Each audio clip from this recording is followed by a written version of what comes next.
Thanks, Angela. For those of you who are not aware of CITB, we are the training organisation which supports the construction industry.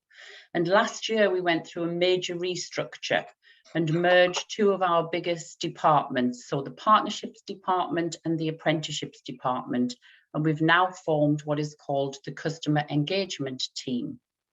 Laura and I now have the position of Customer Engagement Advisors for the North East, and our role is purely to support you, the employers, on what CITB can make to help assist you with your training and grants. In its easiest form, and this is really easy, Laura looks after the North, so anything with an NE and a TD postcode, and I look after the rest, so DHDL, SR and TS, but don't feel that you have to remember that by any means, because if you contact the wrong one, we simply refer you to the right one, so that's fine. Next slide, please.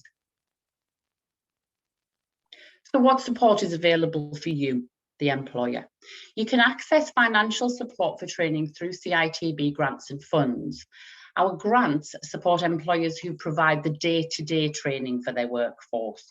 So they contribute to the cost of the effective training of qualifying your workforce in all construction-related subjects.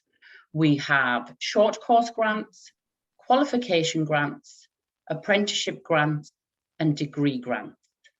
CITB also funds specific projects relating to innovation and training, our Skills and Training Fund, and that's there for small and medium companies. There's a lot of additional information on the various grants available on our website, but we'll touch on some of them today.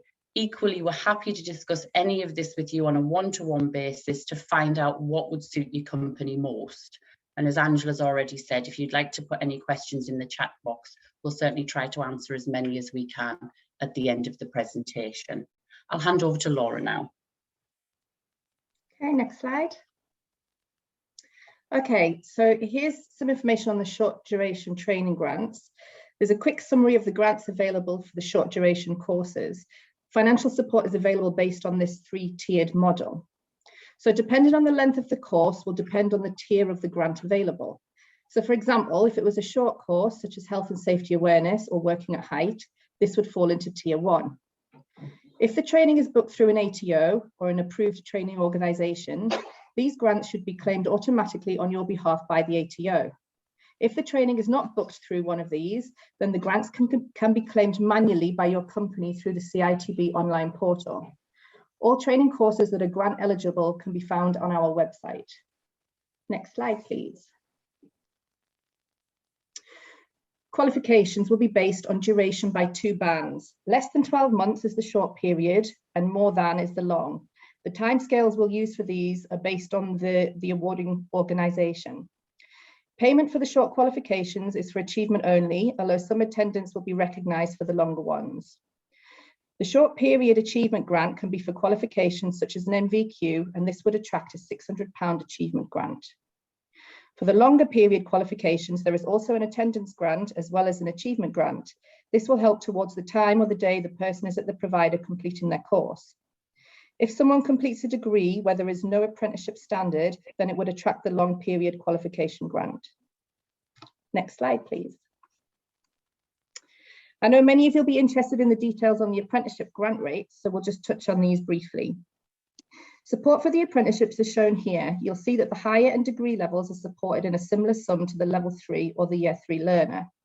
The apprenticeship grant has been simplified so it has the same for each year of attendance and the same achievement for all levels of trades. So a level 2 would attract £8,500 over 2 years and £6,000 for the additional 3rd year at a level 3. The achievement grant is payable on achievement of the EPA or the endpoint assessment. We are able to run separate or more detailed sessions specifically on apprenticeships. So if you have a more specific interest in this topic, you can contact either me or Allison for a one-to-one session. Next slide, please. Skills and Training Fund. So the Skills and Training Fund is a scored application process, and there are several criteria that need to be met, and this can be applied for every 12 months. There are 2 funds available depending on the size of your company. The small fund is up to 99 employees and up to £10,000, and this can be used for training needing to develop your business. The medium-sized fund is for companies with employees from 100 to 249 and can attract up to £25,000. And this is training. The training for this fund needs to be new or innovative training or relating to leadership and management. Again, if you'd like more information on this or what sort of training can be funded, then you can contact Allison or I. Next slide, please. I'll hand over to Allison. T-levels. T-levels are a new 2-year technical qualification for 16 to 19-year-olds. They've been designed with employers, and each T-level is equivalent to 3 A-levels and helps young people develop the knowledge, attitude, and practical skills to thrive in the workplace. At the heart of each course is a 45 industry placement, which is where you as employers come in. We need you to be able to offer these placements to the students to enable them to gain their qualification. The students will be placed 1 or 2 days a week with you, the employer, or on blocks if that suits you better. So when the colleges are on their half term or their summer break, they could work for you during that time. And it is an unpaid work placement. At the moment, we're looking for employers who could provide a work placement for students on the Design, Surveying and Planning for Construction course. And in September 21, we will also be launching the Building Services Engineering for Construction. So we'll also be looking for placements there too, please. Why would you do this, you may ask yourself? Well, it's giving you an early insight of the new talent that's coming into the industry. It can help you with recruitment needs. It can improve your innovation because these young people often have a fresh way of looking at things.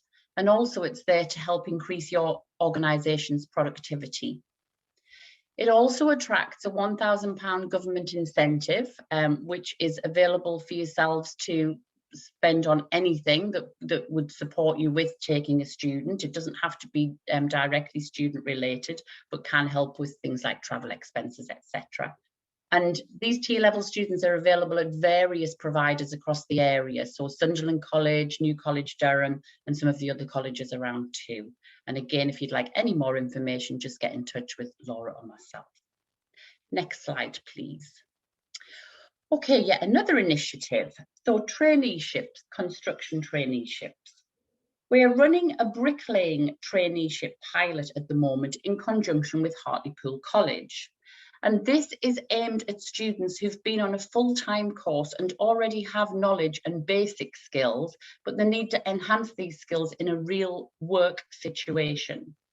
We're asking local brickwork employers to take a student for 8 weeks work experience to put them in a better position to progress with their career, maybe into an apprenticeship later on. And if successful, this particular pilot will not only be rolled out nationally, but it will also be developed across other trades. So we will have a construction traineeship in joinery, in painting and decorating, in plastering, etc. It gives you, the employer, an opportunity to try before you buy. So for instance, if you're looking for a brickwork apprentice this year, this would be the ideal opportunity for you to take them on an 8-week placement to see what they're like, to see if they're like you, do you like them, you know, are they the type of worker that you're looking for? And again, this is another one of the programmes which attracts a £1,000 government incentive payment for each trainee. Next slide, please. That's it. Now, that was very much a whistle-stop tour of what we can do for you. But as Laura and I have said, we're more than happy to have one-to-one sessions with you or take any questions at the end. Thank you.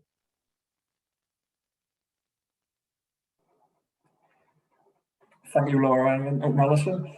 Very informative. Really enjoyed that. Thank you. Welcome, everyone. I hope everyone's looking forward to the weekend and hopefully football coming home, and I'm sure there'll be a few sore heads on Monday morning. My name's Lee Standford. I work at Education Development Trust and specifically as a skills facilitator on the North East Ambition programme. So firstly, just to tell you a little bit about what the programme is and how it can support you.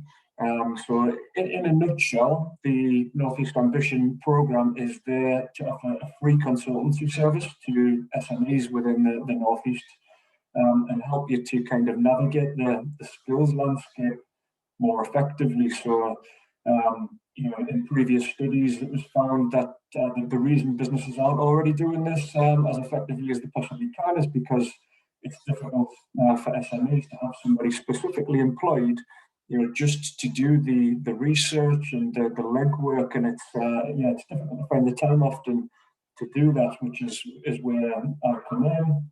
The programme supports SMEs. It needs to be based within the North East LEP region, and if you meet those two criteria, my job is to work with you, have a chat about what sort of future and current skills gaps are there, go away, do the research in terms of what is available in terms of funding for those requirements, and in terms of it could be a very short course that you need, just some basic Excel training for guys who are working a lot with that, or it could be local and national skills initiatives that you may or may not have heard of, and so it's my job to do all that research, come back, work with you to put a plan together to plug those current and future gaps in a nutshell. And there's a team of us. Personally, I cover the whole of the County Durham area, but we do have skills facilitators across the North East LEP region. So if you're not based in County Durham, I'll be happy to refer you to one of my colleagues who would be able to support you. The programme is run in partnership with the North East LEP, and it's part funded by the European Social Fund. And so, as I mentioned earlier, there's no cost to you as an employer for utilising our support. Next slide, please.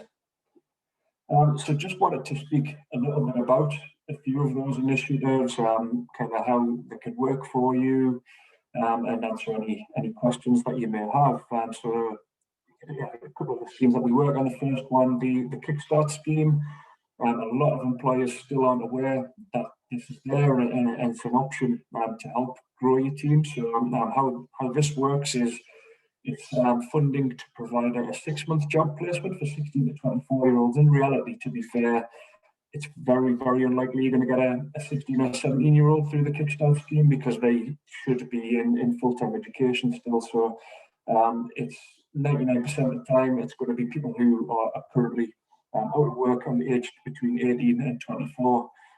So the jobs created must be new jobs and not replace current vacancies. That part's important, but it's a fantastic scheme funded by the government. So they will pay the placement wage for 25 hours per week for 6 months, and that's at national minimum and national living wage, actually. So there's no cost to yourself for those 25 hours per week.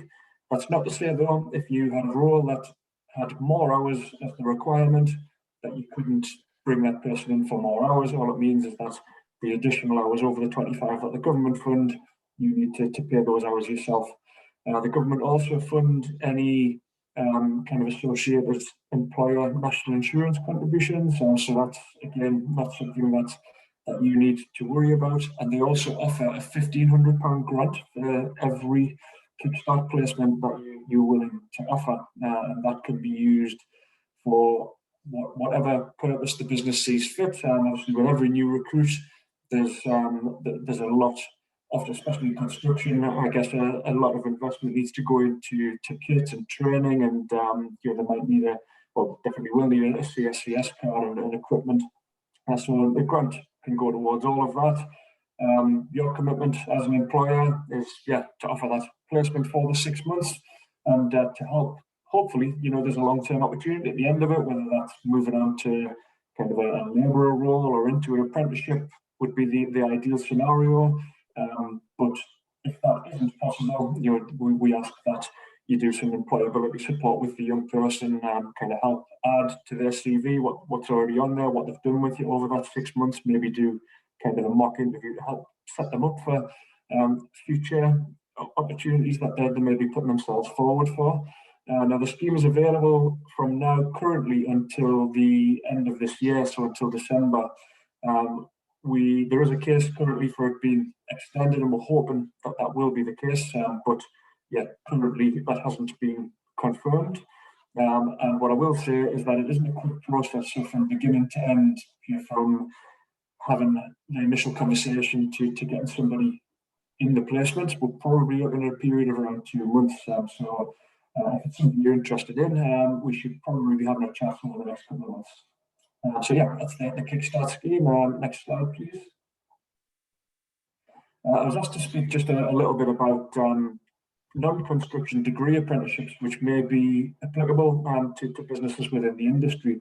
I think, firstly, it's important now that we move away from the old-fashioned mindset of what an apprenticeship is. So there's a massive target that the government has set for apprenticeship numbers, and the reason for that is because they've thrown so much funding at it to help plug the skills gaps and upskill people within businesses, not just your standard 16, 18-year-old coming out of school or college.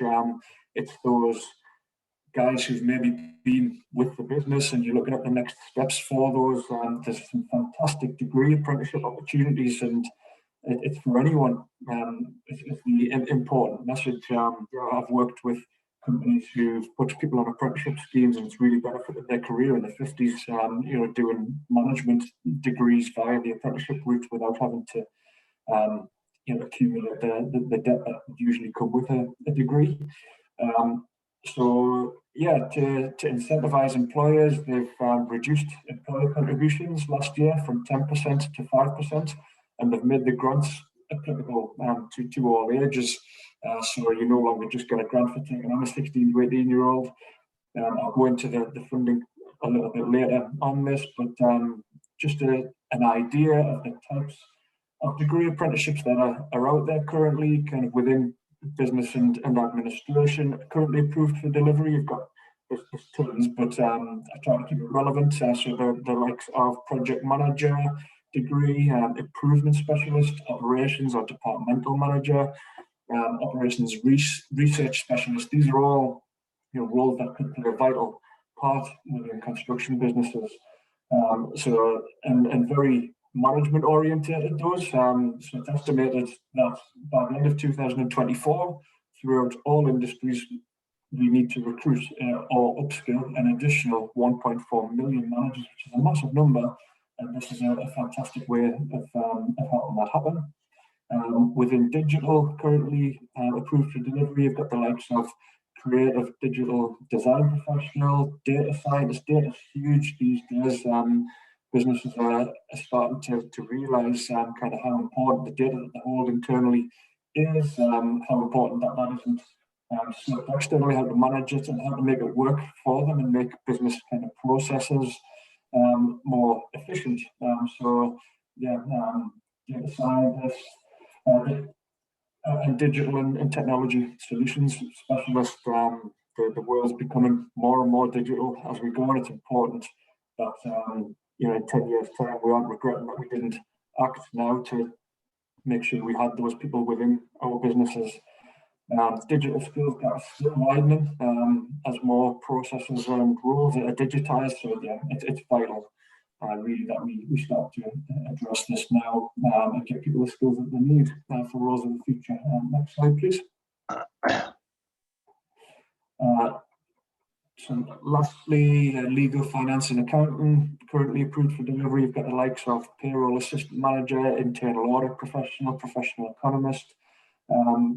Again, I've worked with a lot of construction businesses who have people within the business who are all performing parts of these roles, but maybe don't have all of the skills and knowledge to perform to the maximum potential and offer the maximum benefit to the business. So they're all approved for delivery between levels 5 and level 9. So all degree apprenticeships. And it's not. Although I was asked to speak about degree apprenticeships, I think lower level apprenticeships are still really important and can be utilised as well for people who are already employed within your organisation. And happy to have a chat with anybody who's on here about who they've currently got within the company, what skills they currently hold, and where you'd like to see them in a few years, and kind of help you put a plan together on that. So please reach out if it is a conversation you'd like to have. So in terms of current grants and funding now, so the government do currently cover 100% of the cost of training if you employ fewer than 50 people and recruit an apprentice 16 to 18-year-old. So there's no cost for the training if that's the criteria. If you recruit an apprentice age 19 plus, the government still cover 95%, as I alluded to before. That used to be 90, they now cover 95% of the cost of training for any apprenticeship standard, and that's for a non-apprenticeship levy paying business, so that's separate to your CITB levy.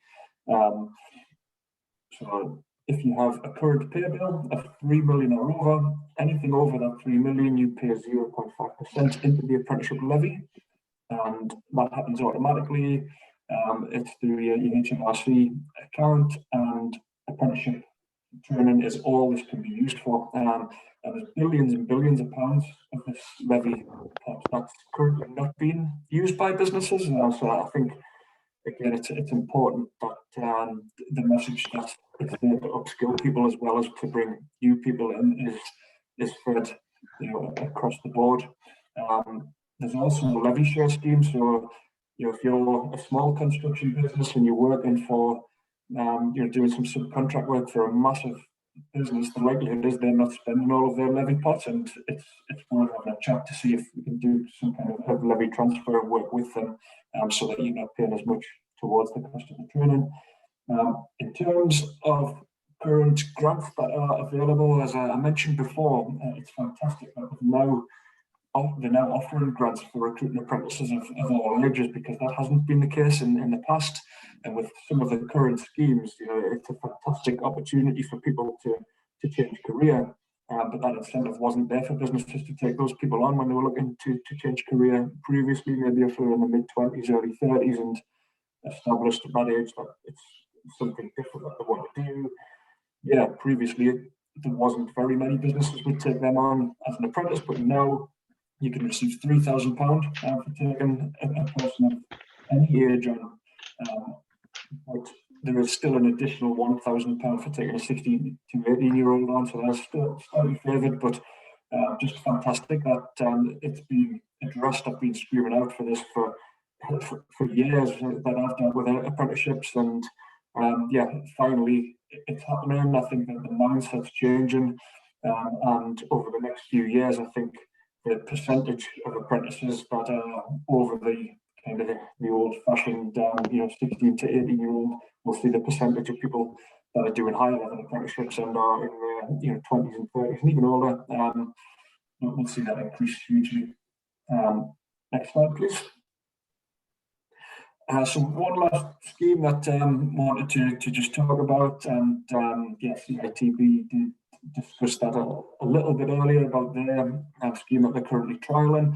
But traineeships are a really good way of bringing somebody into the business and offering vital work experience, but it's completely flexible. So this can be tailored to any job role, and it's made to and it's flexible throughout the program as well. So you can work with the provider if you establish after a couple of weeks that a young person could do with some training in a different area. It can be added to the program at any point. So there's currently incentive for traineeships of £1,000 per trainee, and you can take up to 10 of those on and receive the grant for each one. So as I mentioned, a completely flexible program which can be adjusted, tailored to suit the needs of your business and of the trainee. It can help you increase capacity and productivity. Current employees can gain experience in mentoring, which can help them move on to the next level within the business. It can help you secure enthusiastic new talent, and it's free, so you don't pay the person for the time that they're on the program with you. It needs to be a minimum of 70 hours of work experience. Usually won't last any longer than 6 months though, and it can be a fantastic way of you seeing a young person on the job, helping give them the skills they would need to get a start with you, possibly on an apprenticeship or in another role within the company after the traineeship has come to an end. So again, if you'd like to have a chat about that or any of the other schemes, please reach out, and I'll be happy to help you on any of those. And that is all from me today.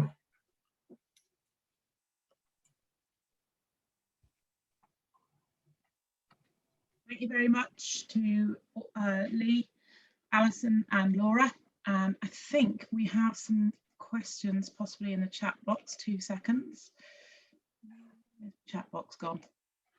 Oh no, Yeah. they've all disappeared. I can see a couple of questions there. Yeah, right, the first question, Arsenal, looking forward to the webinar, how do you monitor the Kickstart scheme? I'm not sure what you mean by monitor it. So I think maybe it's about because we are getting a Kickstart person through the local authority, so maybe they mean how is the Kickstart person's progress monitored? Is that monitored just by the employer, or does the employer have to report back to the people that have signed up through? Right, got you. Yes. So there's a couple of different ways of bringing on a Kickstart. You can work directly with DWP, or you can work with a gateway. So if you work directly with DWP, or certain gateways will actually still give you the full £1,500 grant. Other gateways will continue to work with you over the 6 months. They might put some wraparound support in for that Kickstart placement, and they'll work with the young person and with yourselves over the 6 months to make sure that both parties are getting what they need out of the scheme. If you prefer to kind of do that yourself, I think it's just important that you understand it as a young person, you are 16 to 24, and that you have regular progress meetings with the young person, maybe every fortnight or every month, just to kind of show the progress that they've made throughout that time, and possibly put some targets in place as to what you'd like them to be looking at over the next month. So yeah, it depends whether you're managing it yourself or using a gateway to do that, I think. One of my questions would be, out of curiosity, with a Kickstart person, because in my little world, this Kickstart person is going to be absolutely fabulous. How quickly, assuming that they are fabulous, could you take them on as apprentice? Do they have to finish their 6 months as a Kickstart person, then you take them on as apprentice, or how does it work? So no, they don't. So yeah, great question. And I only know this because of a Kickstart that started a couple of months ago and has been an absolute superstar for the business. So they came to me and asked that exact question, and I had to go to DWP because I didn't know, and they confirmed that they could be taken on before the placement finished. So you can take them on at any point, yes. Right, okay. I've got a quick question for Alison and Laura on the funding, the 10,000 and 25,000. Am I right in my current thinking that if you have between 1 and 49 employees, you can only claim up to 5,000, and then it's 50 to 99 where the 10,000 clicks in? Hiya, Angela. So the small fund, it's up to the 10,000. So you've got it in three different slots. So it's either 5,000, 7.5, or 10, depending on the sizes of the company. Yeah.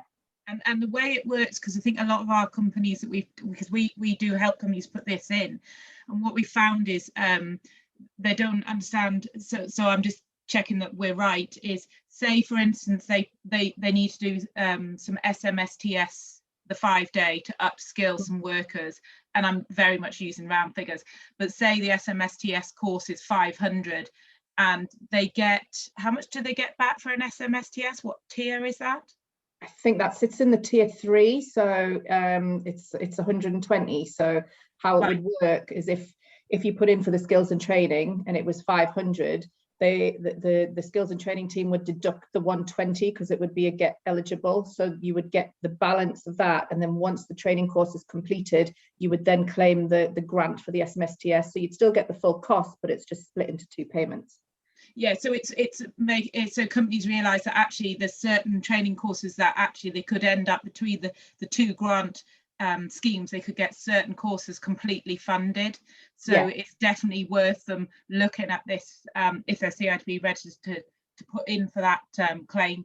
Yeah, so it can, like you said, it can cover things like I'd mentioned before, sort of working at height, SMSTS, you know, plant ops, anything like that, or if you've got any other queries about any other possible training, then just get in touch with either me or Alison, and then we can have a look at it for you. Can you just briefly cover for people the sort of training that isn't covered, because people aren't sure sometimes. I think manual handling, that's not covered by the grant scheme, is it? No, that's not in the grant eligible. So like I say, there's quite a vast list of things that are covered, and it's all on the website. So there's actually a link that I can send you, and you can send out to people, and there's a search function in there. So you can actually put in there the course that you're looking to see if it's eligible or not for the grant purposes. But for the skills and training, it's probably better if we spoke to people on a one-to-one, because we can see what it is they're needing. Because it's a bid that you're putting in, it's not guaranteed. So we can look to see what training it is you need, and how we could say that's going to benefit your business, you know, how it's going to, you know, how the quality of the training and the value for that, and we can put that bid together. So it is better to kind of speak on a one-to-one. Okay, that's fine. Yep. I haven't got, so somebody said, please, can we send the link? I'm not sure if they want the link in there for the Kickstart or the CITB, but we can send out anything, because we will send out feedback sheets. So we can send, if I get links from Lee, Alison and Laura, if you send me all the links, then when we send out the feedback, we'll send all the links to everybody that's been here today as well. But if there's no more questions, if nobody else has got any more questions, and I think there's just one in there from Paul Doherty. So he's just asking if the North East Ambition Support and Kickstart Scheme is for construction only, or does it cover admin and IT roles? So hi Paul. Yeah, we're here to support any industry. Construction is one of the key industries for growth as part of the North East LEP strategic economic plan. So yeah, it's one of the key industries that we're focusing on, but no, business doesn't have to be a construction company. We work with a business in any industry, and the Kickstart scheme is there to, as well, it's the same, it's to cover any role really.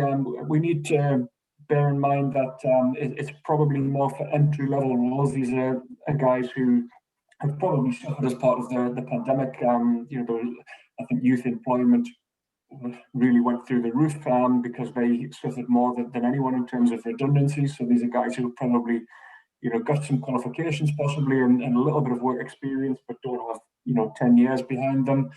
So it would be more for your kind of entry-level roles, but certainly could cover, you know, yes, your basic admin roles, and you're bound to get kids who have played about with IT and really know the stuff, but maybe don't have the qualifications and are looking for an opportunity in that as well. So yes, it would cover that type of role, certainly. There's something in here from Carol about having done an application recently. I think probably Carol, because I know you, Carol, and you know me. What I'll do is I'll link you up, because Laura covers your area, and maybe you can have a discussion with Laura separately about it, because it's specific to your company. So I'll link you up after this. Paul Ducky, thanks. Perfect, thanks. I'll drop you an email soon. Right, perfect. I think we could just say, just reiterate, Angela, that anyone who is thinking about doing any training and upskilling in the organisation, please ask, because there are an awful lot of grants out there, and it can be quite complicated for employers. So it's best if you come to your advisor, to Lee, and just find out exactly what's there, because, you know, if we can help you, we certainly will. So the more contact we get from employers, the better from our point of view. Definitely, we've seen lots of companies put in the applications that you're talking about, and lots of companies have been successful and upskilled their workforce. So it's definitely worth it, we would say. Yeah. If there's no more questions, I don't think are appearing, can I once again say thank you very, very much to Laura, Alison and Lee for your time today. And we will issue out the feedback sheets and the contact details as well for everybody. Okay. So thank you very much, and have a lovely weekend. And Lee, you're doing the coast to coast. Good luck. I'm going to need it. Thank you. Thanks, everybody. Bye.